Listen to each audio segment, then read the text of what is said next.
YouTube or in Restream? It says it's sending data, but it does not say streaming. Folks in Twitch, I'm sorry. Bear with us a second. We had an internet problem that dropped everything out, and YouTube is not liking the idea of coming back on, apparently. So we're trying. We do have several people that were watching. It says we are streaming. I think we are back on. I'm going to check in our YouTube channel. Hopefully, folks are able to find us because we had a good active audience there. Let's try this again. Oh, what are you doing here? Problems. Welcome back to the show, everybody. I think we're back on. I think everything is mostly resolved. We've got a couple other things that I want to do. I want to pop out my chat again because the old chat is no longer good. All right. I see Raina in there, so I think we're good. Jen, welcome back. I do not. I know that the first question was, what is your main what is your number one rule in your consulting? And you answered that it was, just not to direct anybody's journey, not to push, just to let it develop. I do not remember what the follow-up was to that. What was it that you were talking about when we cut out? So what I was saying was, like, I really created this rule because of what happened to me. I went through 4 therapists that to find the right one. And my second therapist said, "You're trans," and honestly kept repeating it all the time to me. And I was like, I need to figure that out myself. I don't I need to work through some things, and I needed to do this, and I did, and somebody just pushing it on to me didn't feel right. It didn't feel like, I thought, well, maybe I might be, but I don't need you pushing this on to me. And so I'm very clear with my clients, and even in my coaching community, that we don't tell anybody who they are, because um, I help people find that within themselves. So yeah, it was a great question. So what was it that pushed you from your journey and trying to figure out your stuff to then helping others? And yeah, let's start there because I have a follow up to that, which will be kind of interesting. So I I went through something last March where uh, I was like, kind of early in the year. I kind of thought about writing a book, and thinking about that there's a reason why I have gone through what I've gone through. And I was sitting in church, actually, on in March last year, and I was they really said, like, open your hands and let God talk to you. And I did. And it's like, this moment was like, I literally heard this voice say, like, this is what I created you for. And then I saw myself, like, standing on a stage talking to hundreds or thousands of people, and realized that I've been thinking about, I need to write this book, and uh and maybe even, like, create a business, and do something more with it. And I realized right then that this is something that I really, really needed to do. And so uh so it was that day that I started writing my book. And I wrote, edited, and published a book in 4 months. And at the same time was launching an online community, the Genspire Sisterhood, and creating a business, because I wanted to help people. As I was going through this journey and sharing all my stuff, I was helping people, and I realized this was easy for me, and it just came natural, and it was just something that I needed to be doing. Mm. And it really just, like, and eventually it kind of was like, I'm doing all of this and helping all these people, and I want to be able to do more. I don't, you know, I'm very limited when I'm like, this isn't my job, or I had another job and stuff, in that sense. Like, this is my job. This is how I get to help more people, um, because this is what I do for a living, and I love it. Mhm. Were there ever any moments for you through this entire process of taking on the coaching where some imposter syndrome kicked in? Like, I don't have the authority, I don't have, training or whatever. What was it that kind of allowed you to push forward and be confident in your coaching? Yeah, I think at first I really thought that I at least needed to be. Well, first off, I didn't want to be a therapist. I realized that for me, being a therapist was going back to school and doing more all of this stuff, right? And for me, at least at that point, I kind of thought I'm kind of limiting myself. I didn't want to play by anybody else's rules. I wanted to write the script. There's anybody telling me what I can and can't do. And I push people, but I push people gently in the way that they want to be pushed. Um, other than just not telling people who they are. Um, but but I really but I challenge people and give them homework and do all these things. It's way more than just like a therapy. Also really thought at one point that I need to be a certified coach to be valid. And it was working with my coach and just kind of going through life and doing what I was doing, realizing, and my clients saying how much I was helping them, realizing people don't come to me because I need to have a certification or whatever, like I'm in a community. I've learned so much from my coach and the coaching community that I'm part of with her. And even more so, all of my experiences in my life. And people really just want to sit down with somebody who's been through it, done it well, and understand them.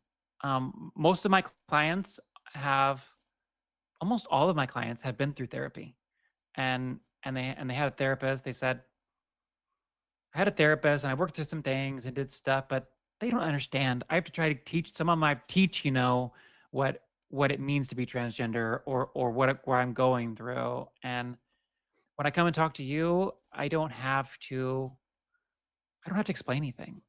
It's easy. And you get it and and you can help me. And so I realized in the end that I don't want to be certified. I love what I do and I don't need it. And I think and in some ways it's allowed me to, because sometimes education can limit you and your creativity, and I was in finance and sports before. I get to use my creative brain now in a way that I'm creating groundbreaking concepts and things that I'm taking to the next level and all of it, and I get to use my creative brain now, and even with my clients, I do that, and it's beautiful. I love it. Walk Faster had asked in the chat, and yes, I did see your note of tackles Emily with tickles. Love you, sister. Love you too, hon. Uh, they were wondering if you work with older adult and particularly post-op trans women who continue to grow into their womanhood. So sort of like, in a way, people whose transition has gone in some ways past where you're at. It's not something that I've done a lot, I guess, but I definitely could, because I think really a lot of what I do is help people find their confidence. I think really focusing on how can I focus on me instead of focusing on what the world's bringing at me, or what am I not doing? What am I not doing? What am I not feeling? What am I not? I'm not where she is, and that's kind of what I can bring to the table there. It's not something that I've done a lot of. But you mentioned older generation.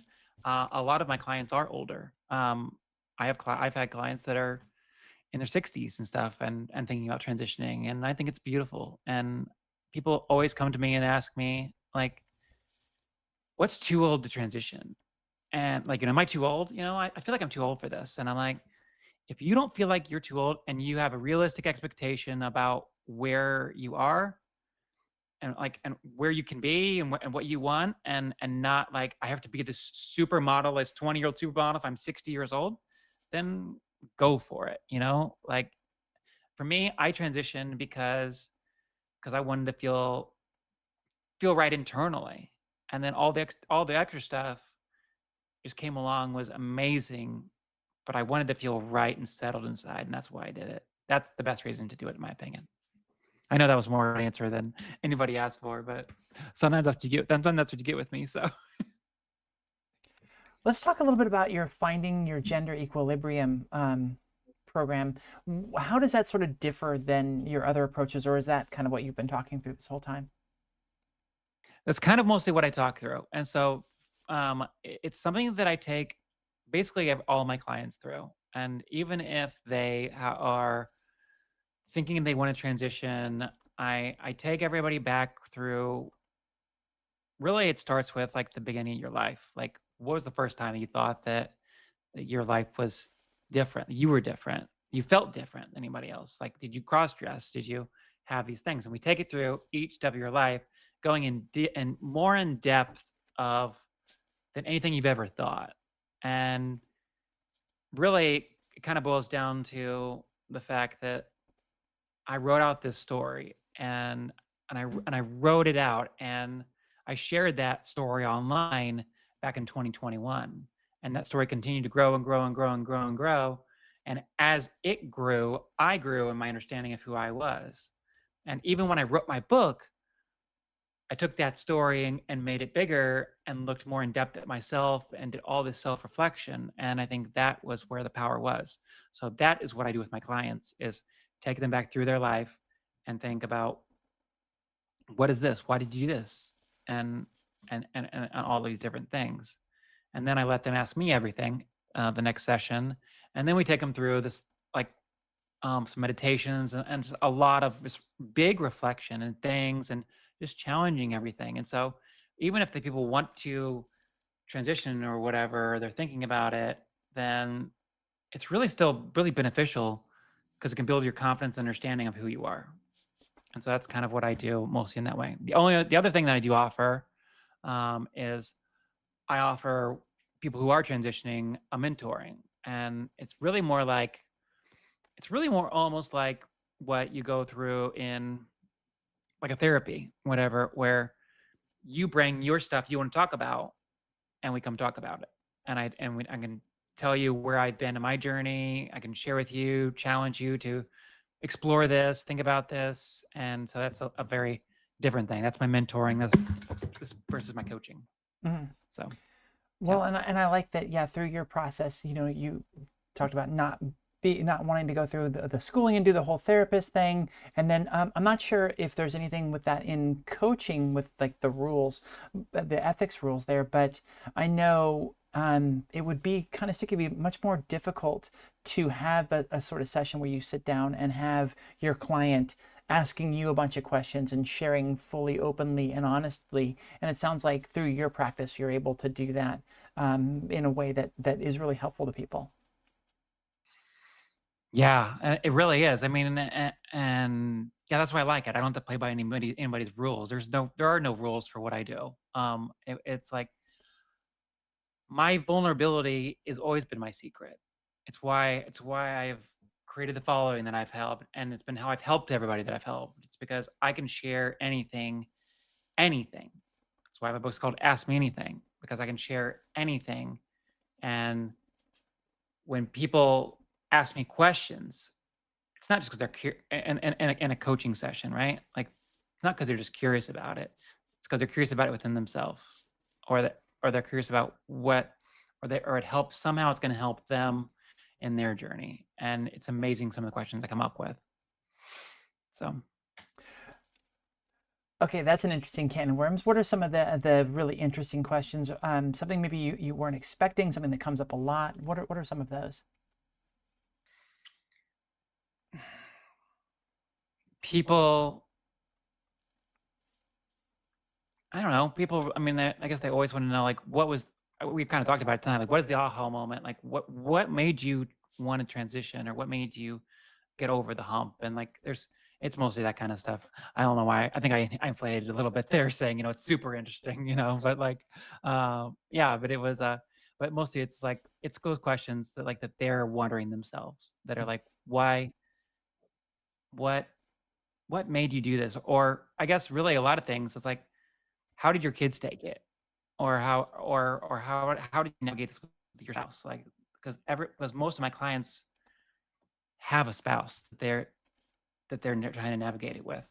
And I've been through it, and I did the best that I could. And I have clients that are really successful with their spouse, and I've prepared some of them even for those hard conversations that they have with them. And I really love being able to do that. Like, I have a client that came out to their spouse, and I'm still waiting to have a concession back with them because I'm trying to find out how it really went. But we really like practice everything. Like, I took them through every scenario, like what their spouse was going to say. Like, this, your spouse could say, "Oh my gosh, thank you for sharing with me. This is so beautiful. I want to be part of this," or, "I don't think I can do this at all." And like, how are you going to respond? And we work through those things. So yeah, gosh, I love what I do. So much fun. Yeah. Um, one of the things that really helped me, there were a couple things in that moment. One was coming across a forum of cross-dressers and the purge and how much it cost them. And it was, all these people, they had, families and important lives and jobs and all that kind of stuff. And they would put it away through, they'd get rid of their clothes, they would donate everything away, they would say that, put their foot down on it and say that they weren't going to do it anymore. They're stopping, it was going to affect their lives, it was going to ruin everything. And the forum, the post was about the 6 months, a year, 2 years later, when they bought it all back because it was something that they needed to do. It was something they couldn't get away from. And it was that realization that really kind of helped me get to a point of just accepting it in myself. I still didn't know what it was or where it was going, but that was what helped me realize, okay, if these people that have these big grandiose lives that they're afraid of losing, if they can't get away from it, if they go back to it, then I need to change the narrative in my mind and understand that this is just something that is part of me that I have to deal with. And once I was able to frame it that way, without the question of the what, the where, the why, all that kind of stuff, just saying, okay, this is part of me that I'm going to have to live with. Then I was able to kind of move further down the journey and get to that point of seeing some of those other things, being open to those things that were coming in to show me that, maybe I was trans and that I could transition.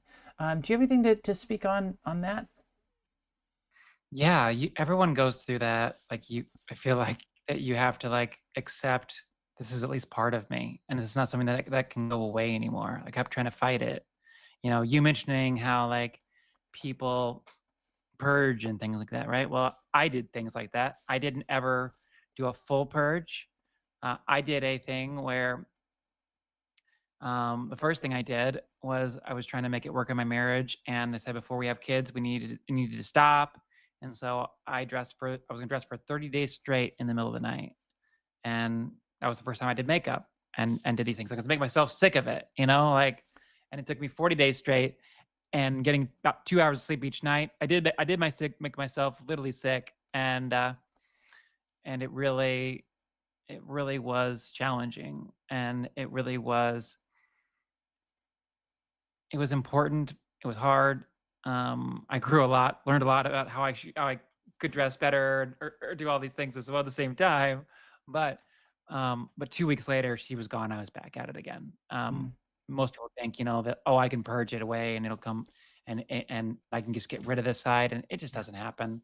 I did a slow purge at one point where I was like, and it was honestly, in the end, it was kind of an excuse. It was like, I told my wife at the time, I was like, I I'm gonna go dress in the basement, and every time that I do, I'm gonna throw something away. I'm gonna slowly purge this out of my life.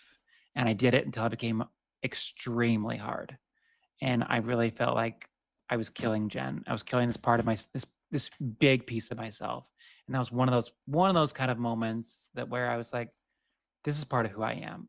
And I need to, and I can't let it go. And so yeah, I went through a lot of those moments of like, this is part of who I am. And when I said this is part of who I am, that was the beginning of the end of my marriage because that was me, in her eyes, uh, ending the fight of what she calls a sexual addiction. And Yeah. we all know it's in a sexual addiction, let's be honest. Like, it's very, very clear that it's not. I mean, um, at parts of my transition, I have been way less sexual than I ever have in my entire life, and happier, you know? Yeah. Yeah, that was one of the things that made it really hard for me to accept the fact that I was trans was how much of a sexual turn on, how much of a kink it was, or at least felt like. And it wasn't until much later and coming through the other side of it and looking back, understanding, well, it was my only way of exploring it. My only outlet for it was through the sort of sexual exploration part of it. And so it makes sense. We put ourselves in these boxes, and society contributes to that, locks us into these things. And so our only way to access some of these things is through ways like, fetish and things like that. And so it Mhm. doesn't mean it's not valid. It just means that that's the only way you had access to it. And that took a very long time to reframe in my mind, and to accept. Absolutely. Yeah, I mean, that was a big thing for me. It was like, well, like, is it just like an addiction? Like, I mean, I kinda even thought that in myself a little bit. Like, is this something that I do? And and it was something like whenever, uh, I did masturbate about it, it made it go away. And so I kinda thought, well, like, for a little bit, right? And, like, but I Yeah, realized in the yeah. end that was me clearing my mind, and there was reasons why it never was the same way, you know? And, and this is something that I make a point too of, like, a lot of people in the community wanna look down on people who are sissies or people like that, or people fetishing or whatever in that sense. A lot of times there's more going on there. And I wanna encourage everybody to think about that and think about how, sometimes it is just sexual, okay? But sometimes, like, there's something they're still working through, like, you know, didn't live in the sissy culture, but, like, I was interested in it a little bit, to some extent, and thinking about those things, and so I don't ever condemn anybody, like, "Well, they're not trans," or "That's not o it's not okay," to make it sexualized, whatever nonsense. Like, a lot of us have been there, and Mhm. sometimes it's part of the journey, you know? Yeah, yeah. It's a tough bit of it, and like I said, the problem is how it frames it in your mind, and it feeds into the narratives against Mhm. trans people, against the reality, and just yeah, ties into all those feelings of like, It does. is this a mental illness? Is this something that's wrong with me? And yeah, that fact that you brought up, God, that hits so hard. Masturbating and having that Mhm. release. And then I don't know, you didn't say feeling immediate shame, but I did feel immediate shame afterwards, and was just like, would take everything off, and it was over, it was done. And then it would kind of come back, so it would just kept reinforcing this negative thing in my brain of that this is something bad, this is this fetish thing. And as soon as I got over that bit, and then it's just shame, and so it's clearly not real, it's not something I really am.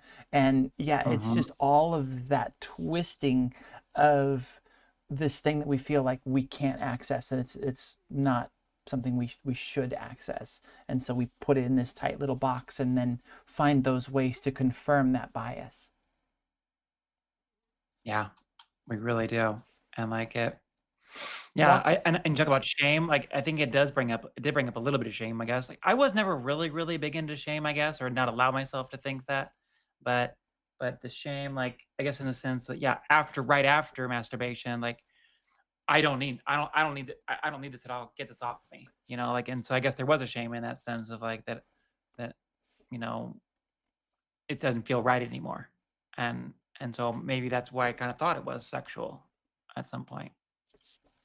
So it's really complicated, and it does, and I hate that because you're right, it does complicate how the world sees us as well, and that is a challenge we face. Walk Faster had put in the chat when we were talking about the purge stuff, and I just thought that this was a really interesting one to talk about for a couple reasons. They said, once I collected all my girl stuff, loaded it into my car, and drove it up into the East Foothills, I dug a freaking grave and buried that part of me and then cried. I drove back Oh my God. home, and about 2 days later, my ass was back up there digging up that crucial part of myself. I was a dead person walking in between.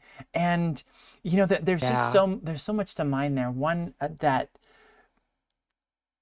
I'm appreciative of that story for you and for your journey, in that that was the thing that showed you that point that I came to in that story before, was like, this is something I can't get rid of, I can't get away from. And I think it's a really important part of the journey to get there. What do you think about that, Jen? I think that's I love this story actually. They actually went out to go up and did get that all back up. That's actually so metaphorical and powerful in the same sense. Uh, I think about how talk about how you feel like a dead person walking and those things. Like it brings up for me, like there were most of my life, a lot of the dressing moments came like 3 up to 4 months, I think, at one point, like apart. And I remember thinking like something's wrong with me. I have to dress like this. This is important to me. Like, and it was like, and I just felt like something was missing the farther along I went on, and then I felt complete when I did. And so it took me many, many years to realize that what I was doing. Actually, I didn't realize what I was doing. It took a trans man who is a chaplain here, me sitting down with him after I think I began my transition, to realize that that was my medicine.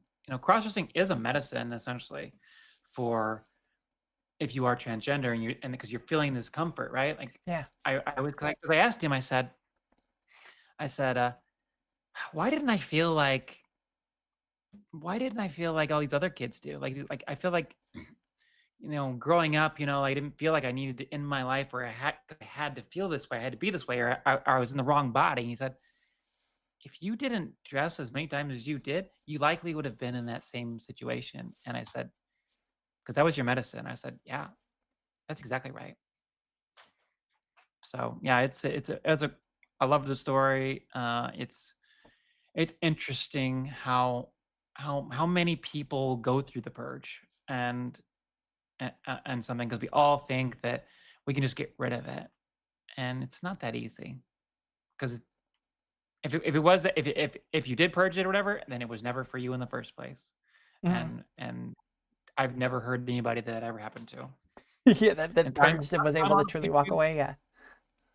I'm honestly too financially minded that I never did a full purge, because I knew I'd buy it all back, and I didn't want to do that. I was the finance person in my life, so Well, I love this solution, and it's not something I'd ever thought of, but that's so great. Like, especially if you've got like a plastic tub to put it in, if you just pack it all away and go and bury it somewhere random, as long you as you too. remember where it is, like you can always go back and get it, or you can just let it go. And I think that's the perfect solution for anybody who's at that early stage and kind of questioning and still struggling with it. That's great, because yeah, just go bury it somewhere, and then it's not thrown away.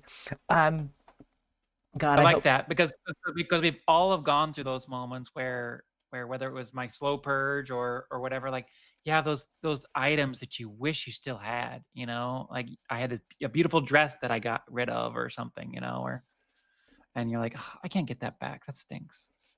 Yeah, I had some knee-high boots and stuff that I gave to a friend, because I'm not gonna do this anymore. It's just like, oh, I miss those.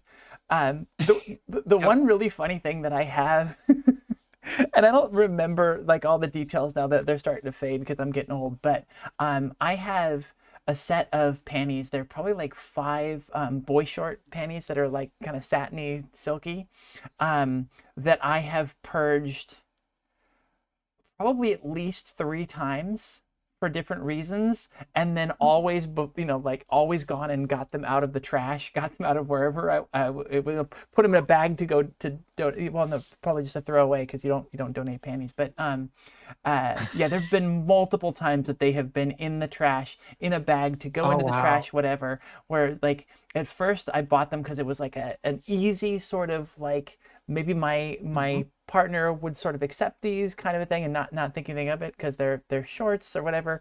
And then doing the first level purge, or and then later thinking they're too feminine. At one point, thinking they weren't feminine enough, and I had to, once I accepted myself, I had to purge any of the boy stuff. And it's like, well, these are short, so they're too boyish. And then that was the final one, and I'm just like, realize that no, I can, no, they're one, they're women's panties, but two, like I can be whatever woman that I feel comfortable with. I can be that woman. I don't have to be the super femme, or if I do love being femme, but I don't have to be the super femme all the time. I can be the Yep. comfortable casual, and that's fine.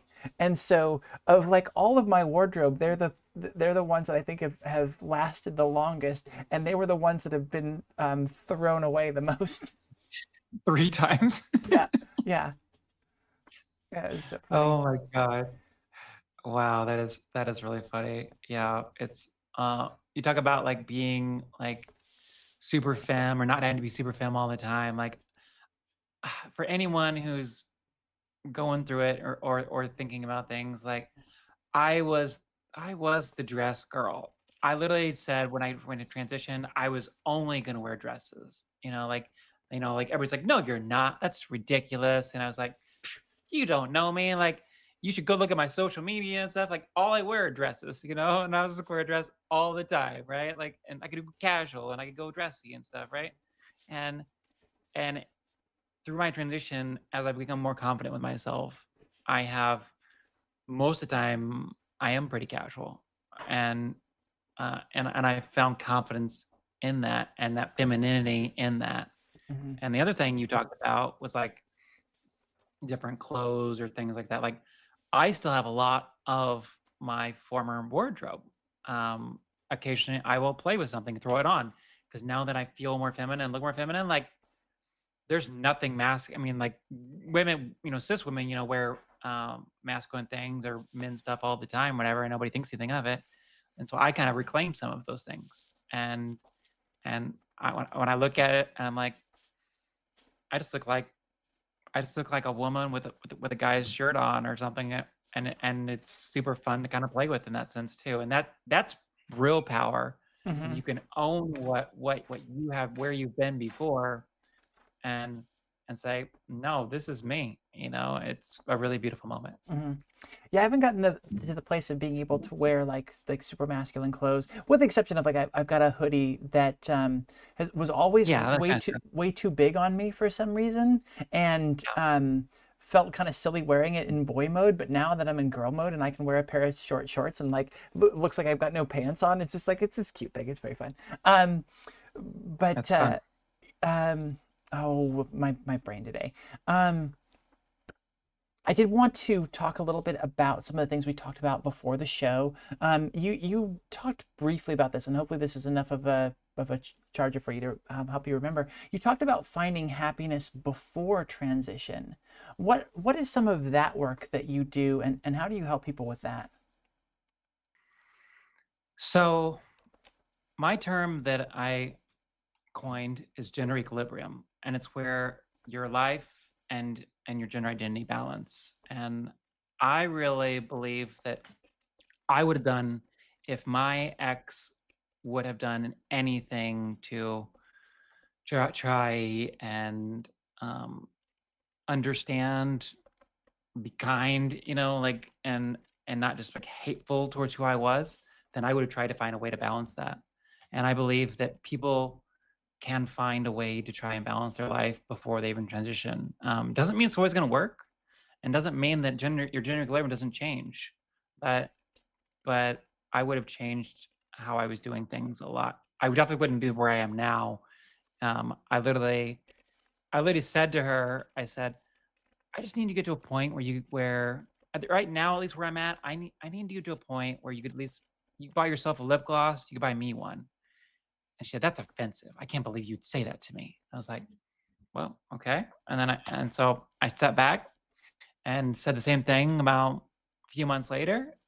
She said, "Yeah, I feel the same exact way." I said, "Then we don't work because you hate at least half of who I am." And and that was where we just started talking about divorce at that point because this is who I am, and you can't hate me, and that's not okay. And so, um, but yeah, I help my clients kind of try and work through it and say like, is there a way you can be happy?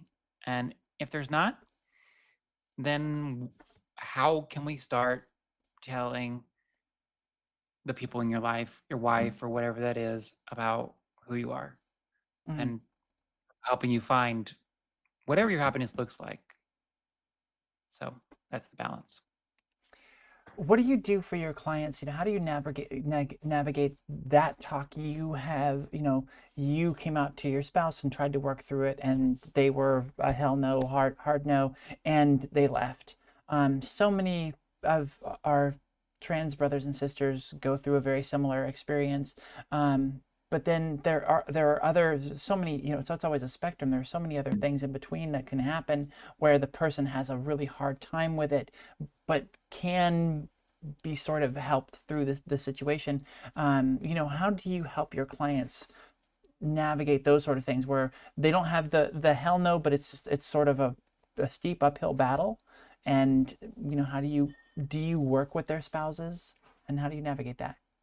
It's something that I'm kind of starting to do, but it really is like working with my client, like the gender diverse individual. Like they are, I really encourage people to give people time to come around and learn because like think about how long it took you to get here. And so like yeah, I don't have time to give her 30 years to come to speed up to this speed, right? Like I just don't. But that's why I needed an inch and I didn't get an inch. And so if you can get an inch, like take it and then kind of keep going with it if that's where you feel comfortable doing. Um and so I kind of like slow people down of like help them slow their mind and think like, okay, where do I want my spouse to be? How can we get there? And and work through it that way. Mm-hmm. Now, the most interesting part you're talking about me working with spouses is that something that I'm going to start doing here soon because I have a boyfriend, and my boyfriend I met at the Keystone Conference this year as Carla, and so Carla was transitioning, and actually through our weekend together, like has recently kind of just come to this like where like, no, I just want to be him, and I'm kind of just maybe gender fluid or something. We don't even really have a term for it yet, um, but I'm in love with the male side, and I like and have fun with the female side, and so I now have stepped my feet into the spouse's shoes because I'm in love with him, and I don't want him to transition. And so it's really kind of complicated in that weird sense, right? Or Mm-hmm. like that is my fear of losing my partner and that partner in that way. Yeah. And so yeah, it's kind of crazy that I've literally like we were literally talking about it last night in the Jen's Bar Sisterhood in our uh one of our events we do is like a movie night or book night, and we talked about the Danish Girl, and we talked about how I have now put myself in Gerda, the spouse's shoes, because now I've experienced like that the fear of losing your partner, Mm-hmm. and so the whole thing's kind of crazy in an amazing way.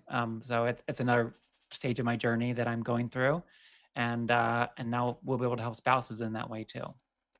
That's great. Yeah, dating while trans is definitely complex. You've got a lot of different things, a lot of a lot more things are open and all that, which is great. But that it also brings up a lot more kind of tumultuous aspects to it as well. It does. It's challenging. Yeah, I've been doing it for a while and mostly dating men, which is people.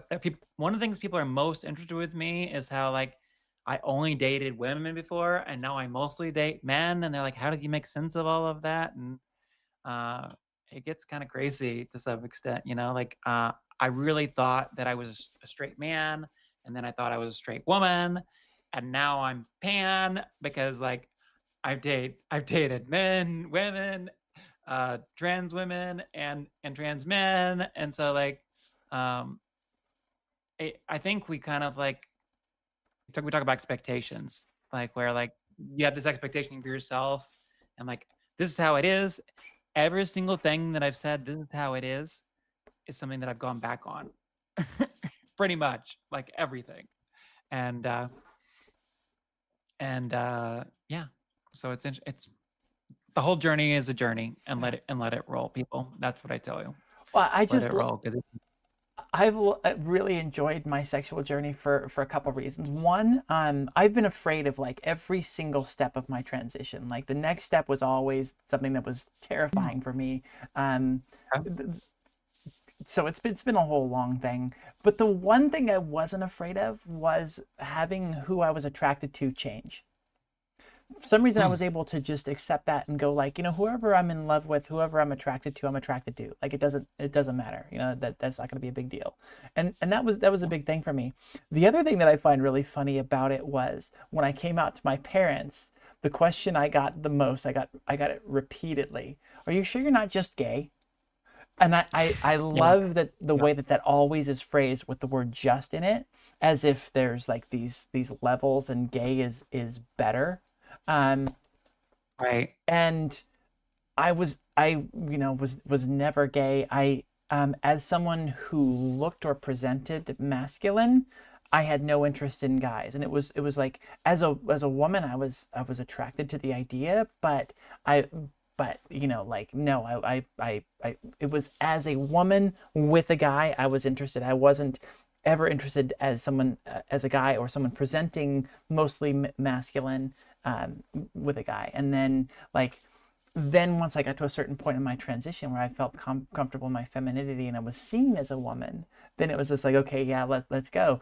And so then you're like, well, I don't know how to describe my sexuality then, because no, I've never been gay, but now, yeah, I'm extremely attracted to guys, and yeah, so what does that mean? And it's just a very fun part of the journey to go through and explore. And I think the hardest part to define. I love that we have the pansexual thing because you just throw it over there and be like, I guess I'm bi or pan or something. But yep, I can't yep. actually answer that question.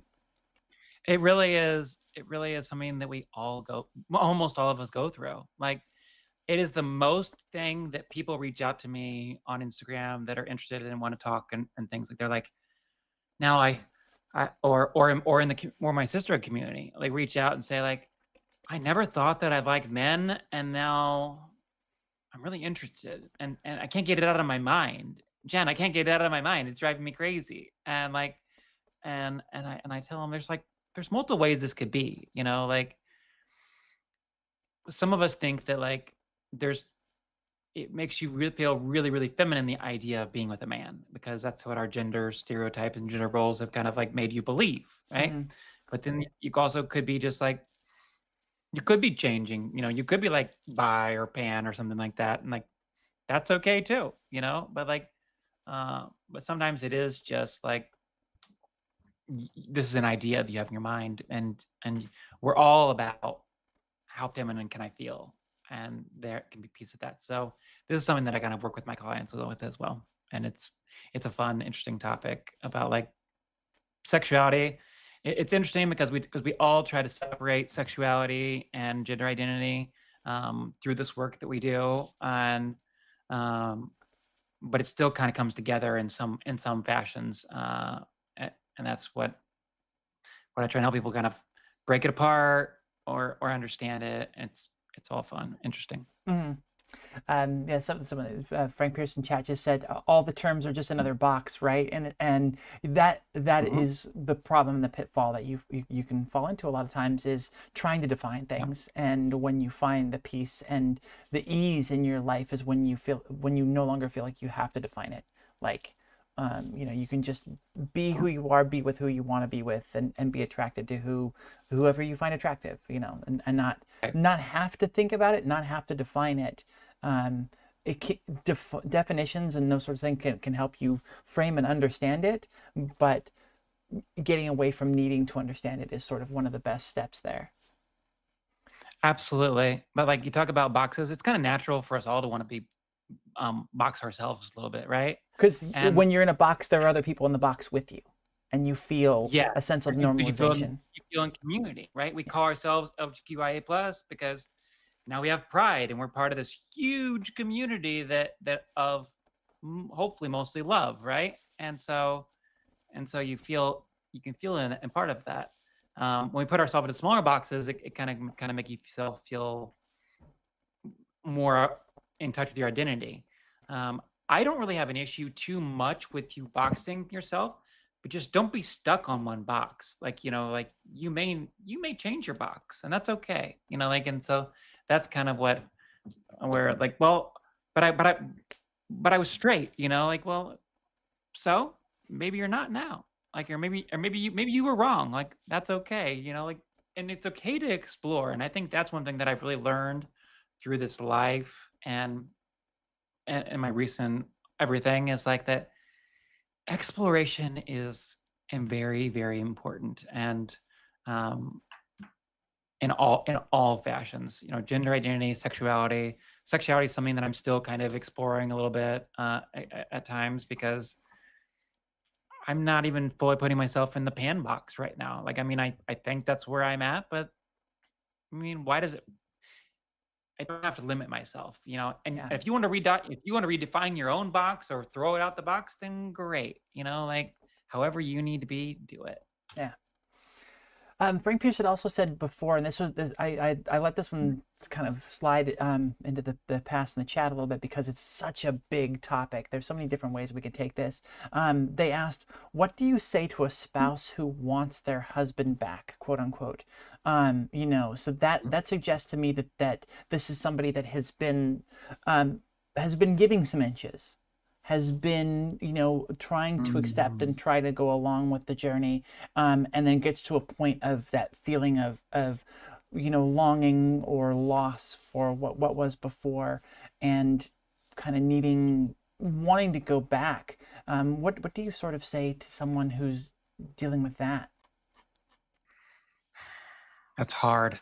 Yeah. That's really, really hard. I mean, this is kind of, we talked about like, just talk about with the Danish girl, and like where she even says like, I need my husband, go get my husband. And that is something that I've even feared with my boyfriend, of like that there's some point that I could feel uh that I need that. Now, it's really hard from our standpoint because this is who we are. And if someone's asking you to fully change back and not accepting you in any way, then I don't know, that may be kind of something you have to kind of decide for yourself. Like, where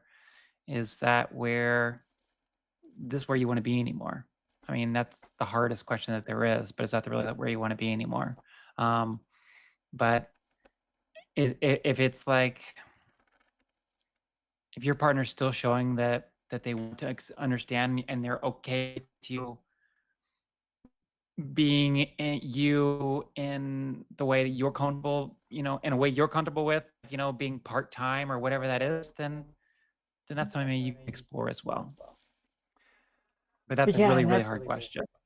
well, yeah, and that's the thing you got to go through in transition with your partner. You have to do it at a pace that you both can agree on. That makes it very challenging because you've come out and you need all these things, you want to do these things, you've repressed it for so long. Like you said before, your partner doesn't have that background. They don't understand that. So it's sort Mhm. of dumped in their lap, and they're having to catch up really quickly, which can be extremely difficult. I'd focus on the fact that they've had this willingness to go along with you to this point. And yeah, you have to just figure out that balance of like, what speed do I absolutely need to move at here, and what speed Mhm. can my partner move through this with me, and how do we find that sort of give and take? How do we make this sort of non-linear, in a way that's not from point A to B, but there's some kind of meandering back and forth that is still comfortable for me and comfortable for my partner. That is a very difficult thing to navigate. And yeah, it's at some point the person that like again the box around that whole person where all the things fit in a certain way, and was this ideal that they had of you in the past, um, is going to be changed drastically as you move through your transition. Like we don't get to where Jen and I are without having a lot of drastic changes, and so it makes a lot of sense that your partner would feel that at some point. But I'm still very optimistic that they've come along with you to this point to, that maybe you can work through this going forward. And it's just a lot of talks about that of like, where's the give and take, where's the push forward and the pull back, that makes everybody comfortable. Yeah, communication is the most important thing. I mean, in any relationship, but especially in a relationship where you're trying to go through this life with your partner that is really challenging, whether Yeah. it's transition or just finding that balance in your gender identity. And it's really, really important. Well, I don't know if you found this, but I have learned this through my work trying to help people through their transition, trying to help couples, those sorts of things, is the understanding. The belief before was that it was a tragedy if a relationship broke up. Losing that person, losing that support, all of that was one of the worst things about transition. But I've seen the benefit of the other side as well. The fact that your transition no longer has training wheels on it or boundaries or anything. You can move at your own pace. You can move through it as you feel comfortable, without question, without worry. And so I I eventually got to this place of understanding that there is good on both sides of that equation. Staying with a spouse or losing a spouse, through it, losing a relationship, or just sometimes I think one of the best case things is that your relationship just changes. Maybe you're not intimate partners anymore, with forever as your future, but you're able to be friends, and they're able to still kind of be there and support you through it, though they can't go along with you on your journey completely, and remain your partner. So there's a lot of ways to go through it, but like I said, it's been a really interesting journey for me to go from, oh, losing your partner is a terrible thing, to seeing how it can actually help and benefit some trans folks that go through it. It does. I mean, and I say I wouldn't be where I am if she would have really tried. And in some ways, it was a gift that I get to now live my life how I want to. And and I'm not gonna say that's for how it is for everybody else, but for me, like you said, like that sometimes there's an other side of that coin, and that is freedom. That is freedom to express. Even when I was like just moved out and I wasn't living full time yet, I was dressed every time here. When the kids weren't here, I was dressed every time. And then I started going out and doing all those things when I had safer spaces or things I could go to, and just getting the opportunity to be me. So yeah, you kind of a relationship um, can be really really good for you, and it can also be really limiting as well. Mhm. So yeah. Much more succinct way of putting what I was saying. So we have gone over time and talked at good length here, and you're right. I know that you and I could talk for probably another 2 or 3 hours, but in interest of kind of like making some edit that I can actually get my arms around, are there any things that you'd like to talk about in closing that we didn't really get a chance to touch on? Um, we talked about a lot today. It was fun. It was, I guess, the one thing I wanted to um, highlight that we kind of talked about briefly before was that I'm trying to change the narrative here of all types of things, and being vulnerable and open in new ways. And uh, I even have my own podcast, and it's called Talking Sexes. and I have about, I think we're close to like 13 episodes or something like that, or whatever.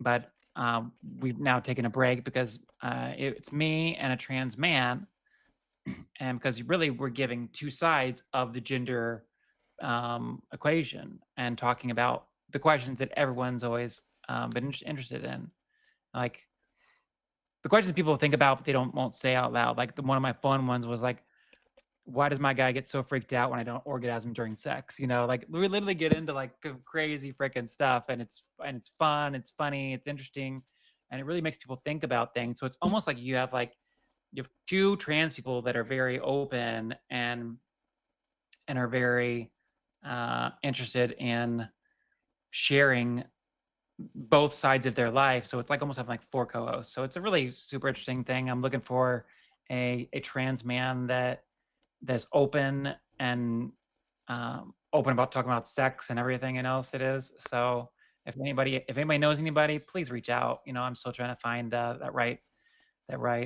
co-host for me to do that again at some point, because it's a really powerful podcast that will go back up again. But that's one of my random things. But no, I've had so much fun tonight. This is incredible. I love what you're doing here, and what a fun way to have a live show. Like I've been on several podcasts, but this was super fun. And honestly, I was a little bit nervous because like I don't do much live. It's a lot of like, I know I'm very ADHD. Okay, everybody. And I have really learned to not even accept it, but to let it, like, that's how my mind works, and just love it and embrace it and create with it. And so uh, it's been super fun tonight. And I really appreciate having me on, Emily. It was such a great experience. Yeah, it has been super fun. We did get one more thing that came in, and it's Love a it. random one, but I love it because it's something that I've just experienced recently. And then we will really close it out. Walk Faster asks, Jennifer, do you climb on top? And the reason I wanted to jump into this one is I just did that for the first time recently. My partner and I have been navigating Uh-huh. sex. I thought a relationship between two bottoms would be extremely difficult, and would be Uh-huh. very difficult for us to figure out how to make it work and all that kind of stuff. And we have really gotten into a good groove and figured things out. And yeah, I tried being on top, like cowgirl style recently, and Uh-huh. Yeah. holy crap, was that life changing. That was Difficult. wonderful. I highly recommend it. Oh, Did you good. have any comments on that? I have not done much of it, to be honest. I'm not super sexually experienced, to be honest, but it's something that my boyfriend and I have talked about that I will. I am very, very, very, very much a bottom. Let's make that very clear. And even with like women, like I'm more of a pillow princess, so it's kind of interesting. But uh, but yeah, no, I think we also need to kind of recognize that, like we said, climbing on top, like doesn't mean you're not a bottom, and um, doesn't mean it's not feminine. I Yeah, mean, cis women do it all the time too. So I'm kind of excited to experience that as well, yeah. especially with my big boyfriend. So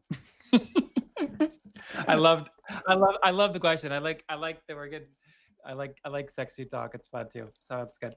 Yeah, you know what? I think we've just come to the realization, and at least I have, that we need a part two. We need an after dark version. I mean, I'm sure it's after dark where most of our viewers are We at. But totally should. It'll be so fun. okay, we'll get that on the books. This has been wonderful, Jennifer Marie. Thank I you love so it. much for coming on the show and sharing your story. It's been wonderful to have you here. It's been so great, Emily. Everybody, thank you for joining us. And yeah, thank you. And follow me on social media at LUV Jennifer Marie. I would love to see you there. Wonderful. See y'all soon. Oh, I do want to make a quick note that some things have changed for me here. I will be heading back to the States, and so in that travel time, I won't have episodes of the Transgender Show. So I think we're gonna probably have at least about 2 weeks off, and then we'll be back. So hang with us, and keep following the Instagram, at the Transverse Network, or at the Transgender Show for updates on what we're doing. So with that, thank you all, and we'll talk to you soon. Oh, I lost my, I had my thing here and I lost it. There we go.